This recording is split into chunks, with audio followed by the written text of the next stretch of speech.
Hi everyone, welcome to our lecture on cognitive psychology.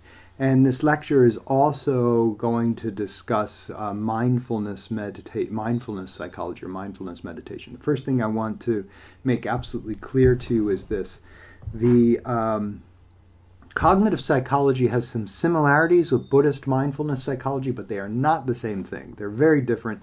Don't think because they're clumped together into one chapter that somehow they mean the same thing, because they're very different approaches. They're complementary approaches. So I'm going to start first with cognitive psychology. The most famous cognitive therapist is Albert Ellis. He ran an institute in New York City. He's now passed away. He developed something called the 10 cognitive distortions. He used a lot of humor in his therapy sessions. I'm going to go through these 10 cognitive distortions because I think they're very useful. Now, keep in mind, Ellis didn't invent these ideas. These are he picked them out of historical context. So mostly the Stoic philosophers of ancient Rome, ancient Greece and ancient Rome, people like Epictetus and some of the pre-Socratics as well. These are ideas that have been with us. He compiled them and put them together and became very famous for this. And so here are some of the characteristics that you will encounter in psychotherapy if you are going to a cognitive psychotherapist or if you become a cognitive psychotherapist. See if you can identify any of these in yourself. So the first, the cognitive distortion, or stinking thinking it's called, is all or nothing thinking. You see things in black and white. If your performance falls short of perfect, you see yourself as a failure. How many times do I have students come in tears because they didn't get a 100 on the test? And I asked them, what do you call a medical student who graduates last in their class? And they say, I don't know what. I said, doctor. Graduating last in your class, doctor. There's no distinction. When I put that A in at the end of the semester, I put that little A in for you. It doesn't matter if you had 100 or if you had a 90. The A is the A. This is all or nothing thinking. Some students get a B and they think they failed. B is above average. You see the irrationality of this. The irrationality that unless it's perfect, it's worthless. Many of us carry this with us. When I work with musicians, of course, performing artists, and I have musicians who, if their performance wasn't perfect, if it didn't live up to their standards, it was a disaster. People come up to them after a concert. They say, "Oh, I really enjoyed your performance. Thank you so much for playing." And the performer is frustrated with their own performance. They say, it wasn't so good. You just ruined that experience for your fan. For your audience member. I remember my piano teacher telling me, when someone when someone comes and congratulates you after your performance, simply say thank you. All or nothing thinking. Unless it's perfect, it's a disaster. How about overgeneralization? How many of you can relate to this? You see a single negative event as a never-ending pattern of defeat. So in other words, maybe you feel that no one respects you. No matter what you do, no one respects you. Well, it might be a tendency in your thinking. In other words, maybe there are plenty of people who respect you and admire you, if that's important to you. And of course, there are always going to be people who don't care for you. You will never win everybody over, and if you keep trying, oh my goodness, you'll be very disappointed. This is based in a belief of overgeneralization. Unless everybody likes me, I'm not likable. And often individuals who overgeneralize will focus on that one piece of negative feedback, despite all the positive feedback. How about a mental filter? You pick out a single negative detail and dwell on it exclusively so that your vision of all reality becomes darkened, like the drop of ink that discolors the entire beaker of water. This is another very narrow-minded, a lot of these describe very narrow-minded people who can't see the forest through the trees. They're too wrapped up in their narcissism, as we'd say in psychodynamic theory. So this individual maybe is constantly on the lookout for criticism. And when they find the criticism, there it is. I was right all along. No one likes me. This is another word. Again, it's the individual experience. It's not things that exist. It's how we think of things. That's the key to cognitive psychology. Disqualifying the positive. You reject positive experiences by insisting they don't count for some reason or another. In this way, you can maintain a negative belief that is contradicted by your everyday experiences. So someone pays us a compliment and we get caught up in maybe some kind of imposter syndrome. Well, I have them fooled if they only knew the truth of how lousy I am. This is disqualifying the positive. Any compliment that's paid, wow, that person, she compliments everyone. Disqualifying the positive. It's an addiction. It's this way of thinking. It's a way of viewing the world. Change the way you view the world and the world will change. Jumping to conclusions. You make a negative interpretation even though there are no definite facts that convincingly support your conclusion. So one of the examples is called mind reading. You arbitrarily conclude that someone is reacting negatively to you. I have seen students and I've seen professors that there'll be someone in the classroom maybe smiling or laughing, and the professor becomes defensive, or the student becomes defensive if they see another student laughing, assuming that it's them that they're laughing at. If someone's laughing, this person who's mind reading says, and jumping to conclusions says, they must be laughing at me, and it hits their insecurity, the professor's insecurity, or the student's insecurity, classmates' insecurity, and they react violently to this. Maybe they get angry. There's another side to this. If you see other people laughing, you say, "Oh, they must like me." You see, it's the same event, two different interpretations.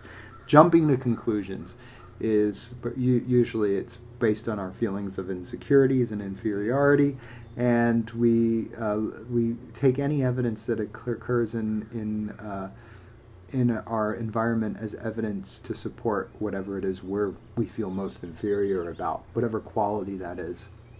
Whatever it is that you feel inferior about or are suspicious that other people are judging you by will probably become your default reason, attribute of why things are happening in your life. Important stuff to think about. The fortune teller error is very similar. You anticipate that things will turn out badly and feel convinced that your prediction is already an established fact. No matter how hard I study, some students say, I'll always get an F.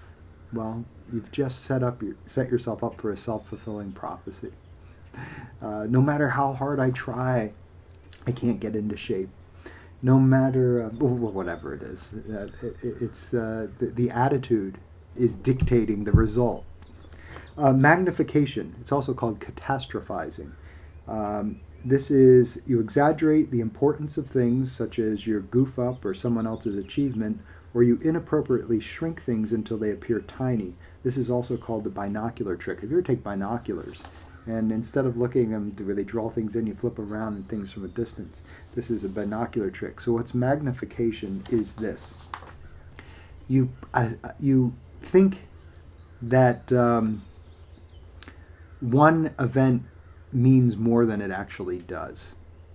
Many of the things that we deal with in our everyday life, things that are so important to you right now that you're losing sleep over, things that you're crying over and you're worried about, in 10 years from now, most of those things you won't even remember. This is magnification. Realize that whatever you're involved in right now is important. But in a bigger picture, chances are the vast majority of the stuff that you're sweating about and you're worrying about is going to be absolutely meaningless in your life in the big picture. Some things are. Some things are going to be important. But this is important to keep things in perspective. Many people don't. Emotional reasoning. You assume that your negative emotions necessarily reflect the things that you are. I feel it, therefore it's true. Now, in this emotional reasoning, here's what you need to keep in mind. You get a gut feeling about something. This doesn't mean don't trust your gut feeling. It means know what the gut feeling really means. I trust my gut. I'm an intuitive individual. If I'm in a certain situation or with a certain person and my gut is telling me be careful, I listen closely. However, I also tell myself I could be wrong. I could be reacting to something that is irrational, something that has nothing to do with that person or this situation, but has to do with me and my history and my stuff. So emotional reasoning, it doesn't mean ignore your emotions. It means keep them in check. Keep them in check. Should statements. You try to motivate yourself with shoulds and shouldn'ts, should nots. As if you had to be whipped and punished before you could be expected to do anything. Musts and oughts are offenders. The emotional consequence is guilt. When you direct your should statements towards others, you feel anger, frustration, or resentment. Listen, this is judgment. Judgment of self and judgment of others. You want to have a miserable life? Keep judging. Keep saying, well, this is why this person's in this situation. Or I should be this, or I shouldn't be this. This is the liberation from judgment. Should statements say that you are only worthwhile if you achieve some ideal that you've learned from your parents or from television or from society. You bought into it, in other words. Watch out for should statements.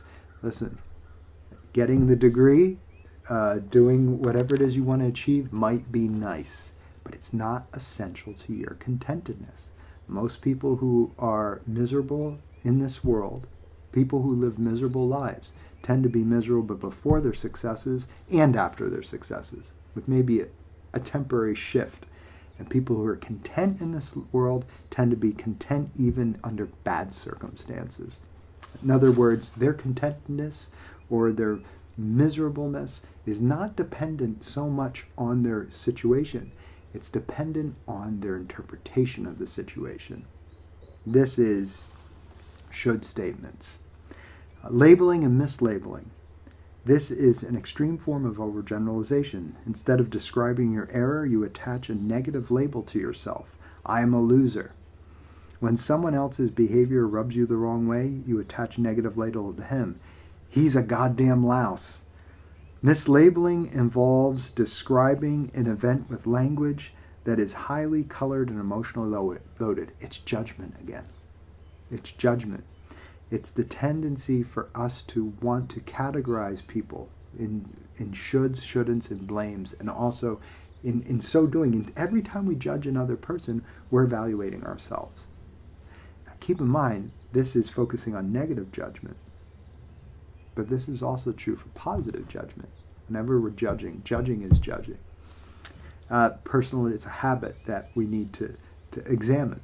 And personalization, taking everything personally. You see yourself as the cause of some negative external event.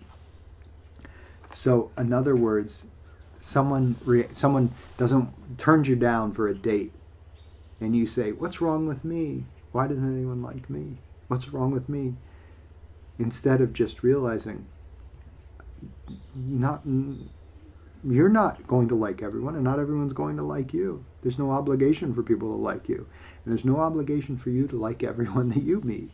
In other words, everything that happens, for someone who personalizes, everything in their life is taken personally. It's very difficult. You walk on eggshells around these folks. It's very difficult to joke or have a good time because everything is taken as an attack or an assault. These individuals also tend to see the success of others as an indication of their own failure. They have a very difficult time being joyous for other people having some sort of contentedness or success. Instead, they interpret this as a sign of their own failure. You see, the thinking is the thing that's distorted. It's the thing that's keeping this person from any type of contentedness or happiness. So when you think of cognitive psychology, you think in terms of how we think of things is what determines the meaning of those things, not things in themselves. Let's switch a little bit to Buddhist psychology, something I've been studying now for the past decade. It's a big topic. I'm not sure it should be lumped in a chapter with cognitive psychology, but we're going to stick to one aspect of it, mindfulness. What is mindfulness? Mindfulness is being aware of our tendencies. I just discussed the tendency to judge in Chogyam Trungpa in his great book on meditation. He says the first rule is to stop judging, cessation of judging. How do you do this? Every morning you wake up and you meditate. And you say, I'll become aware of judging others. I'll become aware of judging myself. Eventually that manifests in I'll cease judging others. I'll cease judging myself. And magic happens once we break the habit of judgment. You say, oh my goodness, how? You mean, what if I stop judging? Then I'm going to buy the wrong cereal. I'm going to make the wrong friends because I'm not judging. Judging is different from observing. You can make note. You can observe and say, this person invites me to do things, and when I'm with them, I don't feel good about myself, or I end up in bad situations. You can observe that and not judge it. And judging is when you condemn them or condemn yourself for the thing you observe. Observing is just observing. Okay, this person does that. It doesn't end in good things for me. It doesn't end in a positive thing for me. That's an observation. Judgment is when we do something else. We ridicule the other person for that, or ridicule ourselves for that. Judgment. So in mindfulness, you become aware of many of the 10 things that we just discussed in cognitive psychology, but you just become aware. Mindfulness. The primary methodology of mindfulness is meditation. Sitting with yourself and thinking, eventually taking that and incorporating it in everything you do. Not getting caught up in the fantasy, what's going to come. Oh no, worry, anxiety, trying to control what comes in the future. Oh, I wish this wouldn't have happened, or poor me, this is so horrible. Depression. What is depression? It's looking constantly in the past. People even come to depressed in the past because their past was so great. Oh, those were the good old days. Some people get nostalgic and cling on to the good old days. You see what happens when we live in this fantasy of the future. We get anxious because we're trying to control the future. What if? And if we live in looking backwards, we're always trying to control what already happened, depression. And we miss out on the here and now. What's the here and now? That's what you get at by training your mind from not fantasizing and not reminiscing, but just staying in the present. Take a walk and looking around and enjoying everything and saying, wow, incredible. How incredibly mundane. You see what I'm saying? Even if something's boring, how incredible that it's boring. See, it's staying in this here and now moment. It's focusing on this moment. That's mindfulness. If you're interested in more of Buddhist psychology, I can recommend that you watch the Alan Watts series on television, on the YouTube. Alan Watts, Alanwatts, was a Buddhist psychologist who recorded many lectures and many TV programs introducing individuals to Buddhist psychology concepts. Fascinating. And for cognitive psychology, check out Albert Ellis, or there's a great book called The 10 Dumbest Mistakes Smart People Make and How to Avoid Them. That's by Robert Freeman. And this is another great book that's fun to read and you'll learn so much from. So that's cognitive psychology and mindfulness in Buddhist psychology. I hope that you got something out of this little introduction to the topic.